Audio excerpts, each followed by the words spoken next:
confession to make. How many of you have been to a StorySlam at Latage? Raise your hand. All right. So about 3 years ago, I was at a StorySlam at Latage, and during a break, the MC asked us to write in 10 words or less our worst date ever.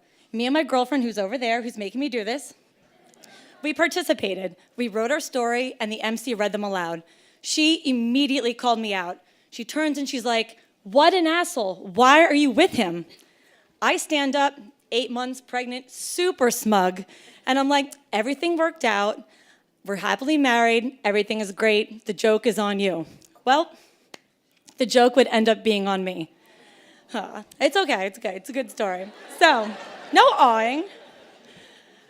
So I thought all my exes were neatly filed away. I thought I accumulated them all. I thought the file cabinet was closed and I'd never be opening again. I did not know that I'd be putting one more file in and accepting applications in 2018. Hi, Chris. Where'd you go? So my new ex file is my husband of 8 years. Well, technically 7, but we're still married. And after 4 years of dating and 7 years of marriage, the file I have accumulated on him is very extensive. Me and my girlfriend, again, who's over there, we had a hard time picking which story we wanted to tell. Did I want to go with a funny story? Did I want to go with a sad story? A sad story be how I got a Facebook message saying he was having an affair with his married coworker? Or did I want to go with a funny story about how, after I found out he got engaged to her, I bought the domain name myhusbandisengaged.com.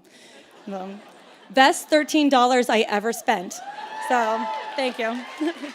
You can also follow me on Instagram. My husband is engaged. Same thing.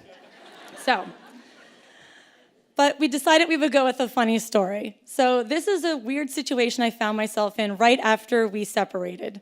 A couple things you need to know. I have 2 boys. At the time, one was 1 was 4, and we share custody 50-50.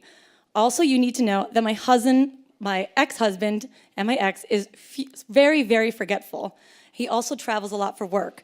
So we decided when we separated that the best thing to do would be have a key for both of us so we can get into each other's places.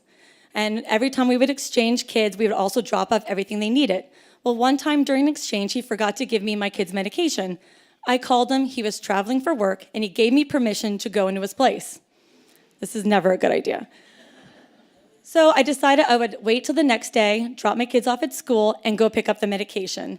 It'd only been a couple months since we separated, and I figured the best thing would do to go by myself. I was very emotional, and I didn't want to do that in front of my kids.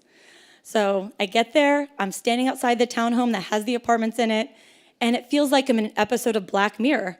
Like, this seems like an alternate reality. This is not our place, this is his place.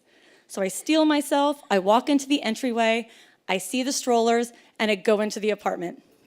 I immediately see a woman's scarf, and it's like a punch in the face. I know they're together, but any type of physical evidence still took my breath away. I go into the first bedroom, and I see women's clothing everywhere. It's on the bed, it's in the closets.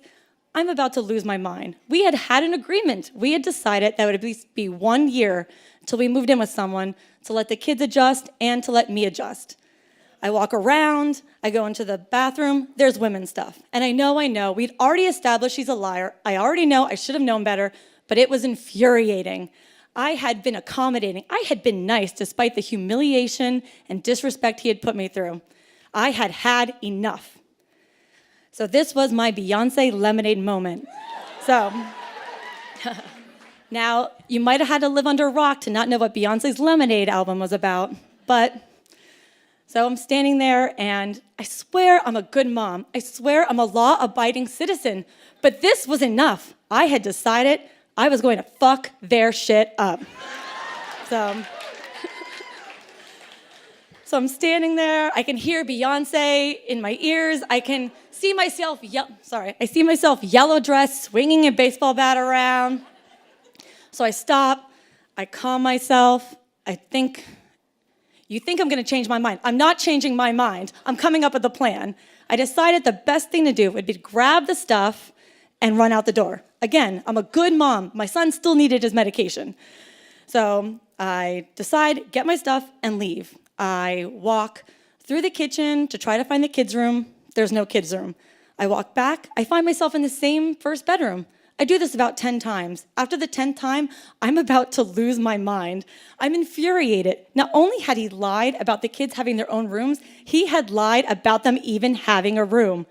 I'm about to lose it. I'm standing there, fists clenched, looking up at the ceiling like, oh my God. And I look down at the refrigerator, and there's a picture of a woman with a giant black dog that I do not recognize. I look at the mail attached to the refrigerator. That is a name I do not recognize. Holy shit, I'm in the wrong apartment.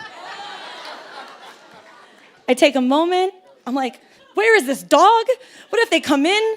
I don't think the excuse of, hey, my ex-husband, strep throat, was going to fly.